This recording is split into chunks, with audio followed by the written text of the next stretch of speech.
1900, lighthouse keeper James Ducat logged the weather at Moor in Scotland's Flannan Isles, and then the light went dark for 11 straight nights. A passing steamer reported it first.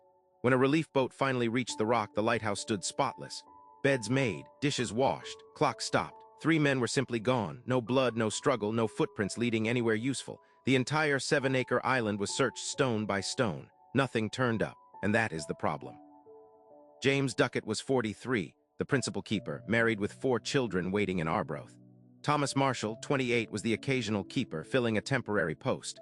Donald MacArthur, the second assistant, was only on the rock because the regular man, William Ross, had fallen ill in Lewis. 3 men who barely should have overlapped, sharing one of the most isolated postings in Britain. A lighthouse on a rock so small it had no soil to bury a body in.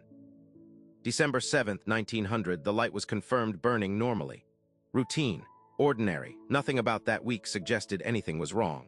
On December 15th, the steamer arch tore past Moor at midnight and noted the light was not lit. No one investigated for 11 days. The weather made the crossing impossible. On December 26th, the relief vessel Hesperus finally reached the island. No flag raised to greet them. No response to the horn. Relief keeper Joseph Moore rowed ashore alone and found the entrance gate closed, the door locked, the beds made, and a chair overturned near the table. The clock inside had stopped. 2 sets of oilskins were missing from their hooks. 1 set remained, hanging exactly where it should be. The log had entries up to December 15th, then nothing.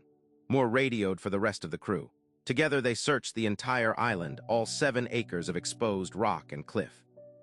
They checked the boat landings, the crane house, the storage sheds, the water tanks. They checked the cliffs on all 4 sides. No bodies, no clothing washed up, no tools out of place except a toolbox left oddly near the west landing. The official inquiry, led by Robert Muirhead, documented every inch of the search. He found nothing that explained where 3 trained, careful men could have gone in daylight hours on a rock they knew better than anyone alive. The leading theory settled fast: a rogue wave. Investigators pointed to storm damage at the west landing, 110 feet above sea level. A crane twisted, ropes torn from an iron railing, a box normally stored in a crevice thrown clear across the rock. The theory held that the men went out to secure equipment during a storm and were swept off the cliff by an enormous wave.